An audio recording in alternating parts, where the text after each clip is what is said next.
Sejam muito bem-vindos ao Direito no Flow, seu canal de direito, empreendedorismo e imóveis. Eu sou Rodrigo Benício e o nosso tema de hoje é como lidar com um inquilino problemático. Esse é um tema que eu sinto informar a vocês, eu vou ter dificuldade em tratar desse tema num único bloco, numa única live ou num único vídeo nosso aqui. Então eu vou sugerir que a gente faça em 3 partes. Vamos dividir em 3 partes esse vídeo, né? Como lidar com um inquilino problemático. Você já teve um, você tem um. De duas uma, se você está assistindo esse vídeo por conta do título, ou você já viveu essa situação e quer evitá-la no futuro, ou você está vivendo essa situação agora. Então, vem comigo que a gente vai falar sobre isso, vai dissecar esse assunto, como eu falei para vocês, em 3 partes. A primeira parte é o antes, a segunda parte é o durante, né? No momento ali em que você está realizando o teu contrato de locação. E a terceira parte é o depois, né? Você já fez o contrato de locação e o seu inquilino se revelou uma pessoa, um sujeito, uma sujeita problemática depois que já estava dentro do seu imóvel. Então, como é que você pode lidar com esse tipo de situação? Eu, sem mimimi, sem qualquer cautela aqui relacionada a isso, eu fiz uma lista de coisas que a gente precisa abordar, que a gente precisa tratar, para realmente não esquecer de nada e vocês estarem assim dentro da situação que eu estou tentando passar para vocês não viverem esse tipo de situação, não terem esse tipo de problema quando estiverem alugando o imóvel de vocês. Então, a primeira coisa que eu preciso dizer para vocês é o seguinte: não permita a aproximação de um perfil desse tipo. Uma pessoa problemática, de uma maneira geral, não é só um inquilino, mas uma pessoa problemática, uma pessoa tóxica. E no mundo de hoje a gente tem muita gente problemática nos dias de hoje, né? Se você tem um imóvel, vai alugar o teu imóvel, cara, não permita a aproximação desse tipo de perfil. E esse perfil, você consegue identificar, você consegue sacar ele de observar, de primeira, tá? Só de interagir você consegue sacar esse perfil. Então, nessa primeira parte, que é a parte em que a gente vai falar do antes, né, do antes de contratar, eu listei alguns itens aqui que você deve ter em mente. Primeira coisa, não se sinta só, tá? Se você é proprietário de imóveis, tenha certeza que vários outros proprietários passam pela mesma situação que você. E não só os proprietários, como os administradores dos imóveis. Mas quem sofre mais com isso é o proprietário. Porque é o proprietário que, no final das contas, tem um problema, né? um dano, né? Dói no bolso dele quando ele não faz esse trabalho bem feito, quando ele não seleciona bem o seu inquilino, quando ele não faz um bom contrato, que é o que eu chamo do durante, né? E o depois, quando ele não faz a gestão do contrato, é aquele finalzinho, né, de relacionamento, quando o relacionamento já é problemático. Se você não selecionou bem, não tem um contrato bom, o final do filme também vai ser horrível, vai ser feio.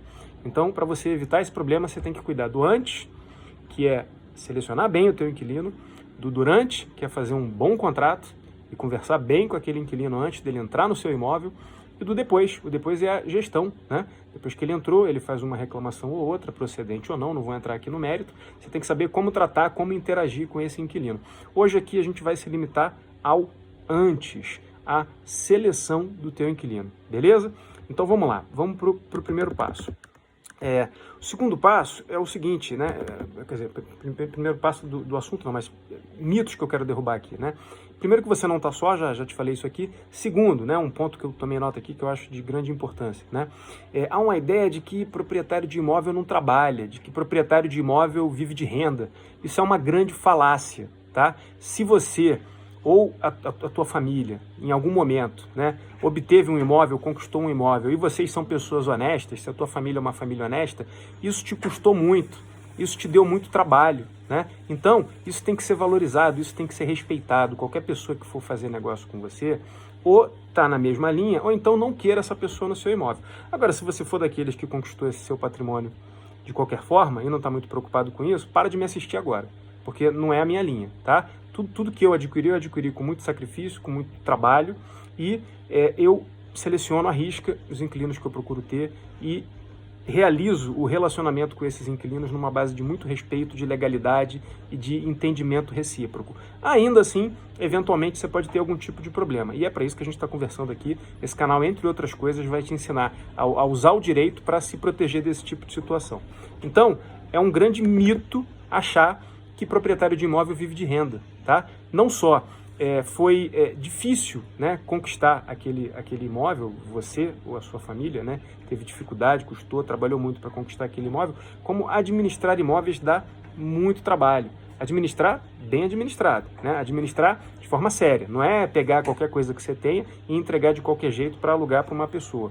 Então, tendo isso em mente, né, vamos para segunda grande falácia que a gente escuta e às vezes a gente até cai nesse tipo de situação quando a gente está fazendo alguma coisa, né? É o famoso tô pagando, né? Já viveu esse tipo de situação? Ou você mesmo vivendo esse tipo de situação, achando que porque está pagando alguma coisa pode exigir o que você quiser, ou alguém que tenha interagido com você, comprando alguma coisa de você, contratando algum serviço ou alugando o teu imóvel, tá na mente dela o seguinte: tô pagando, você precisa de mim, então eu posso fazer o que eu quiser. Isso também não é verdade, né? Um relacionamento estabelecido, né, principalmente um relacionamento jurídico, um relacionamento desse que a gente está tratando aqui de locação de imóveis, de um lado, você que é o proprietário tem algumas obrigações que você tem que cumprir à risca, e do outro lado, aquele que é o inquilino, aquele que é o locatário, ele tem outras obrigações que ele também tem que cumprir à risca, e ambas as partes têm que ser razoáveis para que esse relacionamento seja de bom tom, seja agradável, seja legal. Então, foge do tô pagando. Passou alguém na tua frente querendo contratar o teu imóvel, com essa ideia, ou falou alguma coisa do tipo, eu estava pagando, então não tem essa do tô pagando, respeito nunca é demais, em lugar nenhum, tá? Então, esses eram os primeiros dois mitos que eu queria destacar aqui com vocês, e só repetindo para reforçar mesmo, proprietário não é malandro, não é bom vivan, não é vagabundo. Se ele tem alguma coisa, ele tem porque ele conquistou. E se ele conquistou de forma honesta, pelo trabalho, pela dedicação, pelo esforço dele ou da família dele, isso tem que ser respeitado. Então não aceita esse tipo de rótulo, de pecha, de que você vive de renda. Vive de renda é coisa nenhuma. Você vive do seu trabalho, e o seu trabalho gera frutos, e até para que esse seu trabalho, né, que já gerou frutos, a aquisição do imóvel que seja, não importa se foi por herança ou não, continue gerando frutos, você precisa trabalhar muito, você precisa manter o imóvel, você precisa administrar os contratos, você precisa selecionar os inquilinos, você precisa atender os problemas que eles eventualmente tiverem e forem sua obrigação ou estiverem ao seu alcance resolver. Tudo isso é trabalho. Então, um proprietário, um bom proprietário que cuida bem dos seus imóveis, ele está gerando utilidade na sociedade, e essa utilidade, que são moradias de qualidade por um preço justo para quem quer que queira ou precise morar de aluguel, deve ser entendido como algo digno, uma atividade digna que está sendo desenvolvida. Então não aceita esse rótulo. E o segundo, reforçando, tô pagando. Tá pagando? Você está pagando aqui, você vai pagar em outro lugar, você vai pagar em qualquer lugar. Então não é porque se está pagando que se tem direitos além dos razoáveis sobre um determinado bem, sobre um determinado objeto. Isso não é só para locação, não. Isso serve para qualquer coisa, tá? Isso serve para locação de imóveis, serve para compra de um carro, serve para um passeio, serve para uma relação entre amigos, serve para qualquer coisa, tá? Não é porque uma pessoa paga ou deixa de pagar alguma coisa que ela tem mais direito do que as outras, tá? Então, tô com você que vive essa situação, que escuta esse tipo de coisa e acha que está sozinho. Você não está sozinho, tem muitos proprietários que estão na mesma situação que você. Eu estou aqui para te ajudar a se organizar mais na manutenção daquilo que é teu e que garante o teu sustento e o da tua família, beleza? Mesmo que seja uma renda extra, não importa. A gente está junto para poder te ajudar nessa caminhada. Vamos adiante. Então, agora sim, a gente entra nessa parte que é anterior a própria existência do contrato, né? Então, eu estava aqui anotando alguns pontos para preparar esse vídeo para vocês, né? Preparando essa matéria para vocês. Eu pensei, poxa, o que é importante, o que eu procuro fazer nos meus imóveis para que eu não tenha problemas com um determinado inquilino, né? E o inquilino, existem duas situações possíveis. Uma, aquele cara ou aquela mulher, eu falo cara porque eu sou carioca, então não é desrespeito nenhum, é o jeito de falar, é uma maneira que a gente tem. Então aquele cara, pode ser homem ou mulher, aquela pessoa que alugou o teu imóvel, ele pode já ser problemático e você desconfiou, né? E mesmo assim contratou, ou nem desconfiou e passou batido aí no teu filtro, né? E aí é nisso que a gente tem que melhorar e o cara já está dentro do teu imóvel. Ou é uma pessoa que não é problemática, né, em condições normais, mas aí por alguma falha na forma como o relacionamento vem sendo conduzido, e normalmente essas falhas são de percepção / comunicação, né, do que cada um pode, dos limites de cada um, dos direitos de cada um, aquela relação vira uma relação problemática. E quando uma relação que era boa ou que estava boa, ou enfim, uma relação se torna problemática, é muito mais difícil resolvê-la. Então, eu sou daqueles que sempre trabalha, né, tenta trabalhar antes do problema acontecer. Eu sempre tento trabalhar na prevenção, ao invés de ter que trabalhar na correção do problema, tá? Então, você vai entender por que eu estou falando isso, porque o primeiro ponto que eu destaquei para vocês aqui é o seguinte: cuide bem do seu imóvel e entregue um bem para locação em boas condições, adequado para a finalidade a que se destina, né? Em outras resumidas palavras, gente, você vai alugar um bem, eu falo principalmente da locação residencial, mas não importa qual é a locação que você tá fazendo, que você está estabelecendo, o fato é que se você for alugar qualquer porcaria, né, a pessoa que vai estar ali, na maioria das vezes não vai estar ali porque quer, vai estar ali por necessidade, porque não está conseguindo encontrar outra coisa que ela possa pagar. E isso não deve ser feito, né? Minimamente, você deve zelar e cuidar do teu imóvel para você entregar um imóvel bom para a pessoa. Quando eu falo bom em termos de estrutura, que ela possa fazer ali dentro o que a destinação daquele imóvel diz que ela pode fazer. Então, dentro da nossa área aqui, da área em que a gente atua mais, se você está alugando um imóvel para residência, a primeira pergunta que você deve se fazer é a seguinte: eu moraria nesse imóvel? Esse imóvel estaria em condições de abrigar a minha família, no caso a sua família? Você colocaria a sua família ali dentro?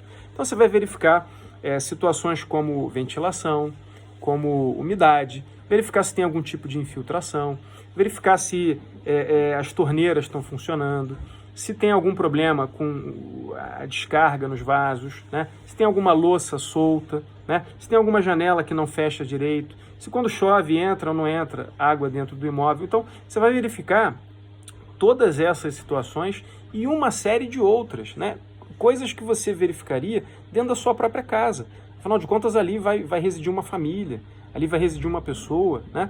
E você tem que preparar aquele ambiente, preparar aquele lugar com todo zelo, com todo cuidado para receber a pessoa. Isso por si só já vai evitar boa parte dos problemas que você possa vir a ter. Agora, aqui eu queria fazer uma ressalva, tá? Por circunstâncias várias, eu vou mencionar 2 exemplos aqui, tá? Digamos que aquele imóvel, ele é um imóvel você acabou de reformar o imóvel, está pintadinho, está inteiro, está bem apresentado e está bem cuidado. Mas é um imóvel que se localiza numa região de muita umidade. E você já tem conhecimento disso, tá? Então, umidade é um problema de um imóvel? Não, não é um problema, tá? Existem, por exemplo, vamos dar um outro exemplo melhor. Maresia. Maresia é um problema? Não, não é um problema. Imóveis que são sediados próximo à linha costeira, próximo à praia, sofrem com maresia. É claro que se você botar um eletrônico ali, ele vai ter um tempo de duração que provavelmente vai ser menor do que o tempo de duração que ele teria se o eletrônico fosse colocado em outro lugar ou num imóvel que não fosse à beira da praia. Então, voltando agora que eu dei o paralelo da maresia, voltando agora a um caso de um imóvel que esteja numa área que tenha umidade. Digamos que você mora num vale, né, ou um local onde chove muito, né? Eu nunca fui, nunca visitei, mas já me disseram que na Amazônia, né, em Manaus em especial, né, que é a capital da Amazônia, chove muito, né? Então, digamos que você tem um imóvel nessa região. Se chove muito ali, é natural que aquele imóvel vá sofrer um pouco mais com umidade, ou muito mais com umidade. Então, isso não é um problema em si do imóvel. Mas é importante que você converse sobre isso com o teu inquilino antes do início da locação, porque senão ele, dentro das expectativas dele, principalmente se ele não for alguém daquela região, se ele não conhece aquele imóvel, ele vai achar que aquilo é um problema. Quando ele começar a ver um imóvel que você entregou com a pintura inteirinha, com a melhor tinta que você possa ter usado, e aí por conta da umidade daquela região, né, aquela pintura vai sofrendo mais com o tempo do que sofreria normalmente em condições normais. Isso não é em si um problema, mas isso tem que ser esclarecido. É bom que se esclareça isso, tá?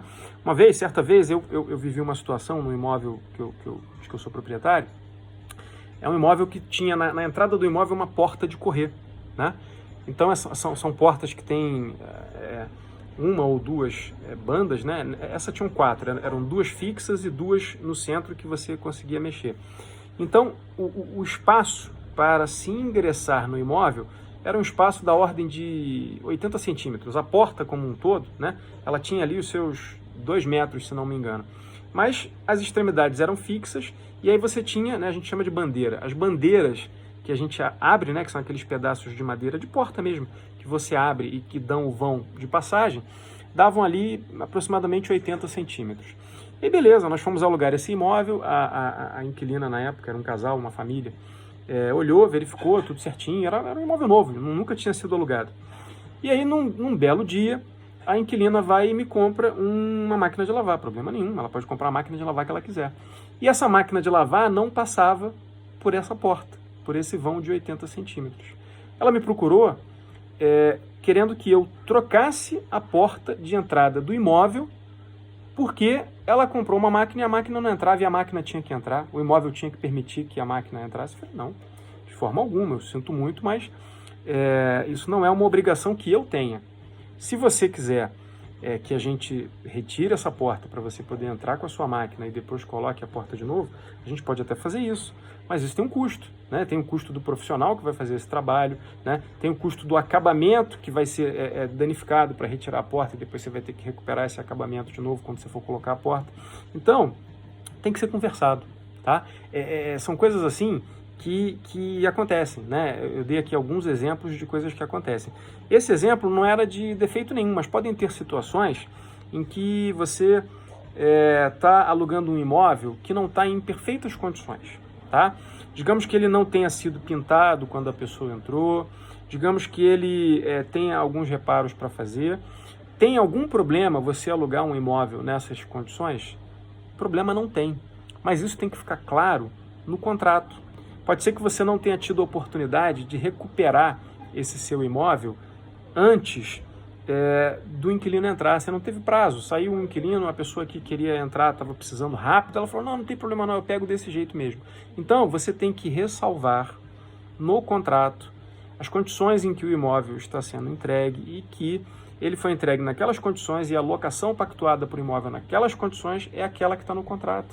Porque senão amanhã ou depois, se não tiver um registro disso, se não tiver uma informação a respeito disso clara, por meio da qual você possa fazer prova, esse inquilino, num outro momento, num outro estado mental, estando em alguma situação de diferença com você, ele vai querer dizer, ou pode querer dizer, que você entregou o imóvel em condições ruins, quando você alugou o imóvel do jeito que ele estava, porque assim ele o quis alugá-lo, tá bom? Então, esse é o primeiro ponto que eu destaco com você. Cuida bem do teu imóvel, mas se você não puder entregar o imóvel em perfeitas condições, seja porque isso tenha sido das circunstâncias ali da negociação, seja porque você está sem recursos na oportunidade para estar fazendo isso, que isso fique claro no contrato e que, se ainda assim o inquilino desejar alugar o imóvel naquelas circunstâncias, que aquilo fique bem claro no teu contrato. O segundo ponto é o seguinte, e esse eu diria que é uma regra de ouro, tá? É uma regra muito de ouro. Todas as vezes que eu desrespeitei essa regra eu me dei mal, tá?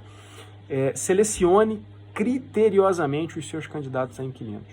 Como é que é essa seleção criteriosa? Pode parecer que você verificar se a pessoa tem problema com Serasa e SPC, pura e simplesmente. Não é só isso. Isso não basta. Então, eu começo a analisar um candidato a inquilino desde o momento em que ele entra em contato comigo ou com a minha equipe para alugar um imóvel. Então, como é que você faz isso? Você vai verificar como a pessoa se comporta, se ela é educada, se ela é pontual nos compromissos que combina com você, ela marca para visitar o imóvel, marca com você às 2 horas de um determinado dia. E aí, às 2 horas daquele determinado dia, muitas vezes até alguns minutos antes, como eu costumo fazer, 10 ou 15 minutos antes, eu estou lá no imóvel esperando aquela pessoa não aparece, depois liga, querendo marcar um outro horário, né? Ou aparece, mas chega, ao invés de 2, chega 2h15, 2h30, não dá nenhuma satisfação antes, né? Então, assim, ali você já começou a identificar o perfil da pessoa. Você já começou a ver o quão cautelosa com o outro é aquela pessoa, né? O quão ela respeita os teus direitos, né? Se ela não respeita nem hora, né? Ela pode até ter tido um problema, pode atrasar, a gente tem, mas o que a cortesia, o bom senso, a educação manda? Avisa o outro, informa o outro ou desmarca o compromisso, né? Então, eu verifico essas questões. Uma outra questão que você pode verificar, antes mesmo de olhar para o conteúdo dos documentos que você está solicitando, né? Os documentos que são solicitados sempre são RG, CPF, comprovante de rendimentos e comprovante de residência, né? São os documentos que, por padrão, a gente exige, né? Qualquer empresa costuma exigir para poder avaliar um inquilino. Mas, antes mesmo disso, verifica o seguinte: se você está pedindo algum documento e a pessoa está pedindo a você para dar um jeitinho de mandar alguma coisa. Olha, eu não tenho a declaração do imposto de renda, mas eu posso dar um jeitinho aqui, eu posso te mostrar um contrato que eu fiz com fulano de tal, eu posso te mostrar não sei o que. Gente, não tem jeitinho. Ou tem os documentos que são necessários para realizar o contrato. E por que esses documentos são necessários? Porque por meio da avaliação desses documentos, você vai ter uma ideia, uma ideia bem aproximada de como aquela pessoa se comporta, de quem é ela, né, no direito, na vida, e você vai poder ter uma ideia, como eu disse, né, nunca é a realidade total, se você vai ter problema ou não. Então, se já nesse momento a pessoa está pedindo para você dar um jeitinho, desconfia, né? Acha que aí tem alguma coisa que não está legal, que não está batendo, e você vai ligar o teu alerta. Quer dizer que você não vai adiante? Não, você pode até ir adiante, vai depender da tua necessidade ali, se você está precisando alugar, mas sabendo que você já está colocando em risco, né, a tua relação, não realizando a seleção criteriosamente. O jeitinho que você vai dar na hora de aceitar ou não os documentos de uma ou de outra forma, é o jeitinho depois que essa pessoa vai dar na hora de pagar o teu aluguel, na hora de respeitar as coisas que você está dizendo que tem que ser respeitadas, que estão no contrato, que estão na lei, tá? Então não tem jeitinho. Tem a forma correta de se relacionar, de se entender. Sempre tem bom senso? Sempre tem bom senso. Mas o bom senso vem depois da gente tentar fazer a coisa certa. Você tenta fazer a coisa certa e por alguma razão muito forte você tem dificuldade de. Aí a gente pode ter bom senso. Jeitinho, não. Foge do jeitinho. Foge do esqueminha. Esqueminha é furada. Principalmente para você que é proprietário. Esqueminha é furada. Bom, aí você pediu, beleza, o RG e o CPF e o comprovante de residência, né? E o comprovante de rendimentos, né? Por que você pede essas coisas, né? Uma pessoa que é problemática, que cria muitos problemas, ela dificilmente tem comprovante de residência. Não é que não tenha, tá? Ela até tem. Mas é alguém que não fixa residência, é alguém que não quer ser encontrado, é alguém que prefere estar escondido. Então, quando você pede um comprovante de residência e a pessoa não tem, já desconfia. Por quê? Se você estava morando em algum lugar, nesse lugar tem água, tem luz e tem várias outras contas que você paga. Poxa, se você não tem nenhuma conta no seu nome, é preciso ter uma justificativa muito boa para você não ter nenhuma conta no seu nome.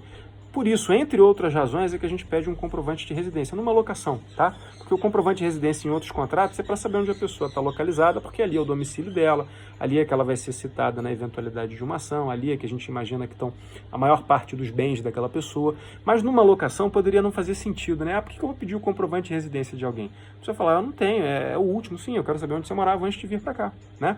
E aí, além de você pedir esse comprovante de residência, a pessoa tem que apresentar um comprovante de rendimentos. Por que ela tem que apresentar um comprovante de rendimentos?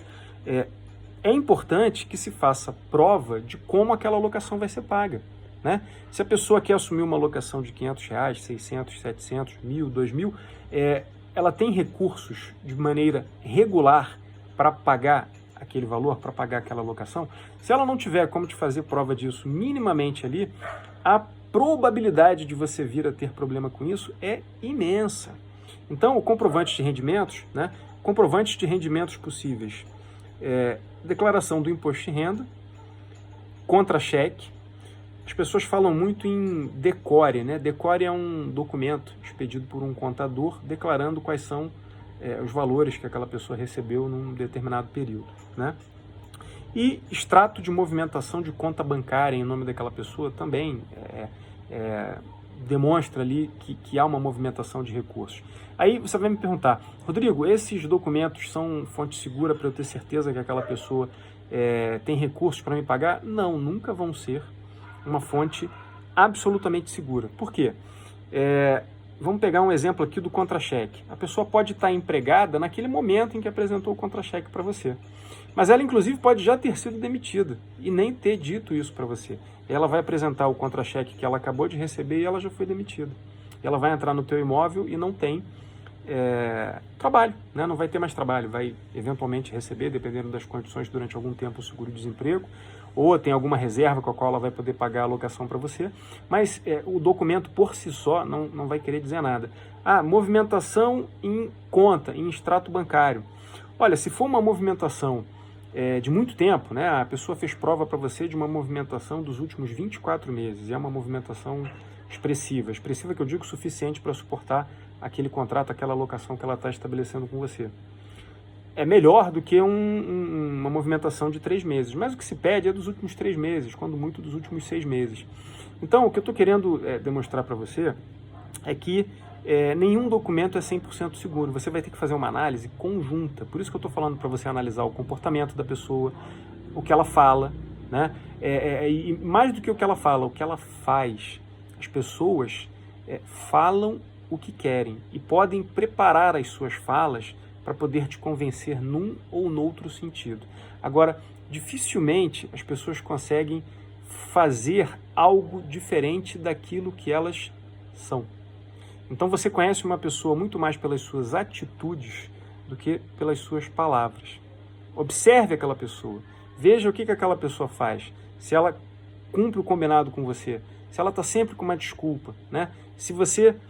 É muito fácil pegar essas pessoas, só que num primeiro contato ali, para ter alocação, você tem um tempo pequeno para poder fazer uma avaliação, né? Mas como normalmente são muitos candidatos, né? Muitas pessoas procuram locação, principalmente se o seu imóvel for um bom imóvel, né? Uma boa localização e por um preço justo. Você vai ter uma quantidade quase que infinita de inquilinos te procurando, se você estiver dentro, né, da faixa certa ali de mercado, de preço, localização e qualidade do teu imóvel. Então não se preocupe, porque você não vai contratar com aquele, mas vão ter vários outros contratando, tá? Aí o que acontece? Você está com esses documentos em mãos, necessariamente faça um levantamento nos cadastros restritivos para verificar se tem. Normalmente, né, Serasa e SPC, mas pode ter cheque sem fundo também, protesto de títulos. Por quê? Se a pessoa tem esse tipo de restrição, de duas uma, ou ela está com problemas financeiros grandes, para ter chegado ao ponto de não estar pagando as suas contas, e aí pode ser, é muito provável que ela também não vá pagar as suas contas em algum momento. Ela vai pagar no início e depois não vai pagar mais. Ou pode ser que seja algum débito com o qual ela não concorda e ela está discutindo.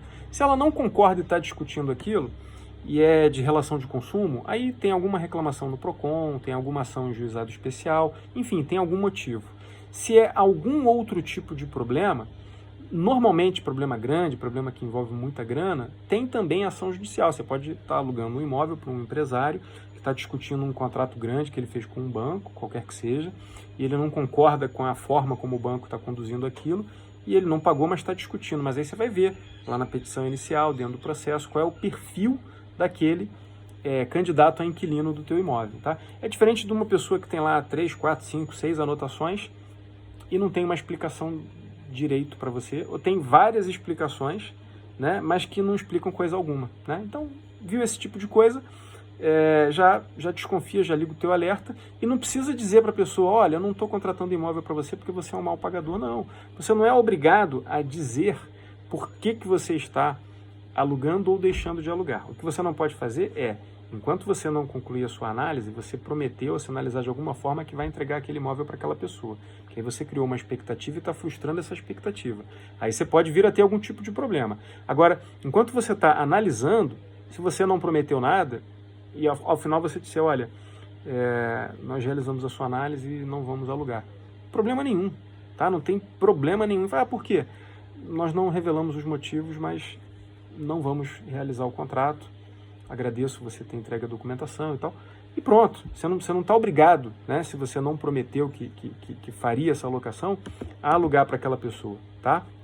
Então, fica aqui essa dica. E a última, ainda nessa questão da análise cadastral. Tem o nome da pessoa, tem o CPF, você faz uma análise também das ações que eventualmente essa pessoa tenha no nome dela na justiça. Aí pode ser na Justiça Comum, na Justiça Federal. Na Justiça do Trabalho não dá porque você não vai conseguir pesquisar por nome. Mas na Justiça Comum e na Justiça Federal, na Justiça Comum que eu digo é estadual, você consegue, qualquer um entra na internet. Se você tiver dificuldade, pede a um amigo que seja advogado, a um colega que seja advogado, ou ao seu advogado, né, para fazer essa análise. Pega o nome, faz uma pesquisa por nome, tanto na Justiça Federal quanto na Justiça Estadual, coloca lá o nome da pessoa e pesquisa. Pesquisa nas varas cíveis, pesquisa nas varas de fazenda pública, que são as varas de execuções fiscais, para ver se a pessoa está devendo tributo ou não, né?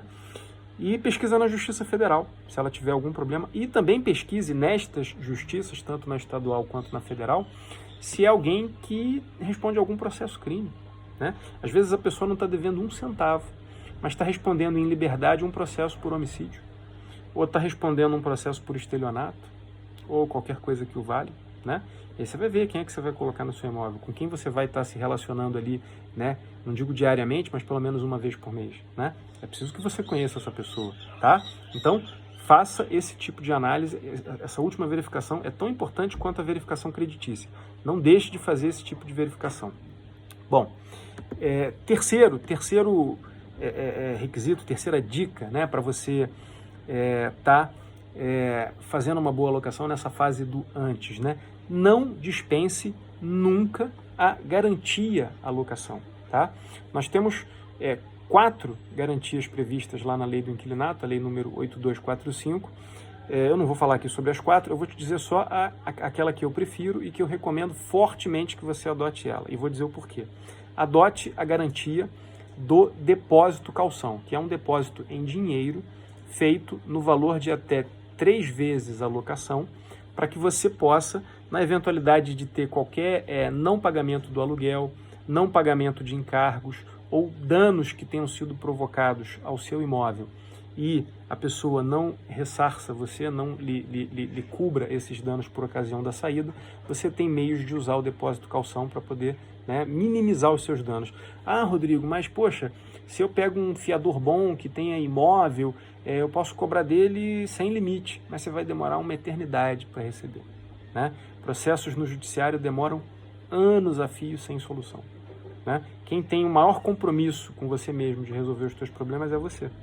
Então, se você tiver um depósito calção, ainda que seja de 3 meses, o inquilino não está pagando há 1, 2 dias, você está verificando lá os pagamentos, você já vai entrar em contato. Fulano, o que está vendo?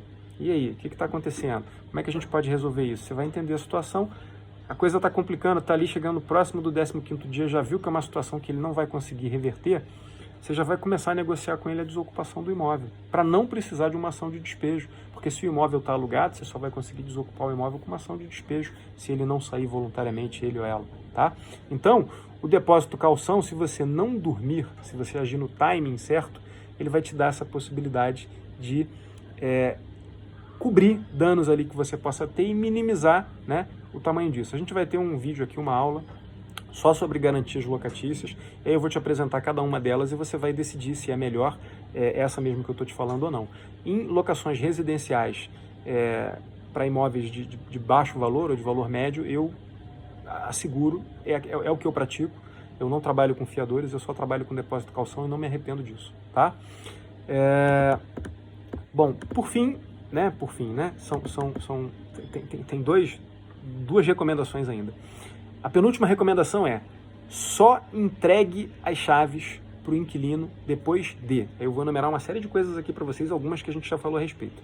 Depois que você receber a garantia, então se você seguir o meu conselho, você vai trabalhar com depósito calção. Só depois que o depósito calção tiver sido depositado na conta que você tiver indicado, esse é um requisito, tá?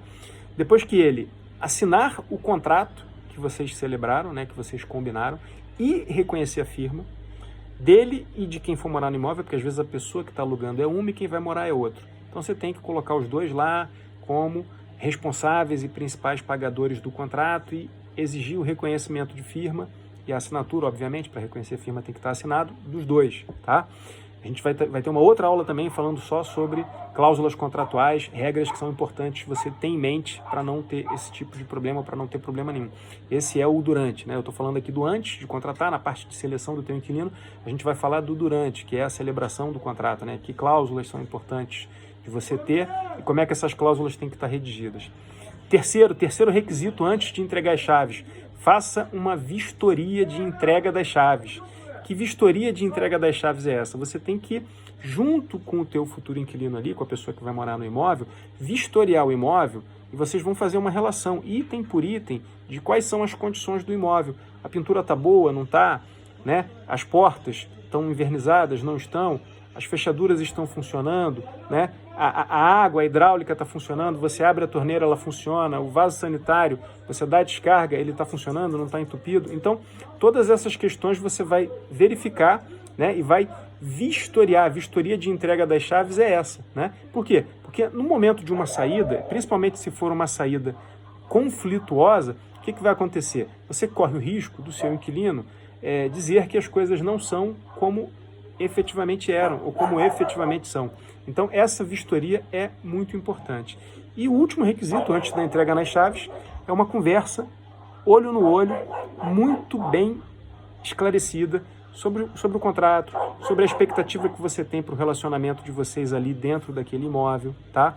Sobre o desejo de que corra tudo bem, porque isso gera, a palavra certa não é intimidade, mas isso gera reciprocidade, né? Se você está ali conversando com aquela pessoa, só se for uma pessoa muito pouco comprometida com o certo, com o correto, com uma postura, né, digna, é que ela vai descumprir as coisas que ela tenha combinado com você pessoalmente, porque ela ouviu de você a tua expectativa e você ouviu dela a expectativa que ela tem. E se ela tiver alguma expectativa que você não vai poder atender, de cara ali você já fala, que já resolve, né? Já evita a situação desse problema aparecer. Última dica, gente, última dica de ouro que está no antes de você fazer o contrato, antes de você celebrar o contrato com o teu inquilino. Confie no seu sexto sentido. Se você desconfiou que aquele inquilino não é sério, que aquela relação vai dar problema, né? Vou dar um exemplo, eu gosto de dar exemplos. Eu tive uma locação em que era uma locação em imóvel compartilhado, né? A gente chama de co-living isso, é muito comum em cidades estudantis, e nós temos um regulamento dentro do co-living, dentro do imóvel, onde mora mais de uma pessoa, moram 2, 3, 4, depende do tamanho do imóvel e de como você consegue dividir esse imóvel.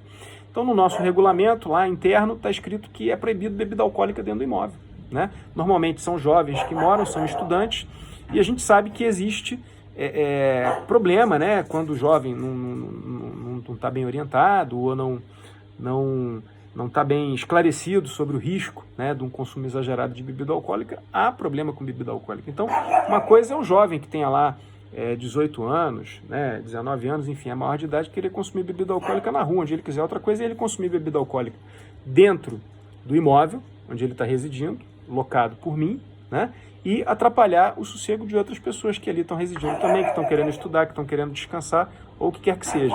Então, no momento em que eu estava realizando a locação, o responsável financeiro, que, né, tem a pessoa que ocupa o imóvel, que é o ocupante, e tem o responsável financeiro.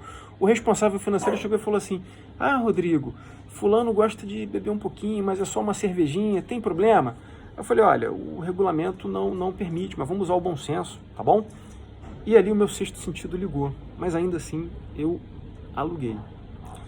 Se eu mostrar para vocês as fotos da geladeira dessa unidade que foi alugada para esse ocupante, cujo responsável fez essa observação, foto com garrafa de 51, garrafa de Absolute, né? E os problemas que fomos tendo em decorrência disso, né? Como festas no imóvel que não são autorizadas, né? Com muitas pessoas, barulho além da hora, enfim. O que eu fiz? Eu não confiei no meu sexto sentido. Se eu tivesse confiado no meu sexto sentido e não tivesse aceito, eu não teria esse problema. Compensou? Não compensou. Então, confie no seu sexto sentido, que vai correr tudo bem. Ok? Espero que tenha te ajudado. Se você tiver qualquer dúvida, eventualmente eu não devo ter falado aqui sobre uma série de coisas, porque são muitas as precauções. Eu estou à disposição aqui pelo canal, tá? Nosso canal é Direito no Flow. E eu estou no YouTube, estou no Facebook, estou no Instagram e no LinkedIn também você me encontra, Rodrigo Benício, tá? Basta me procurar por qualquer um desses canais, me mandar uma mensagem, eu estou à disposição para te ajudar na tua luta aí com os teus imóveis a ter 100% de ocupação com retornos superiores à poupança e numa boa, sem estresse. Beleza? A gente se vê na próxima. Grande abraço.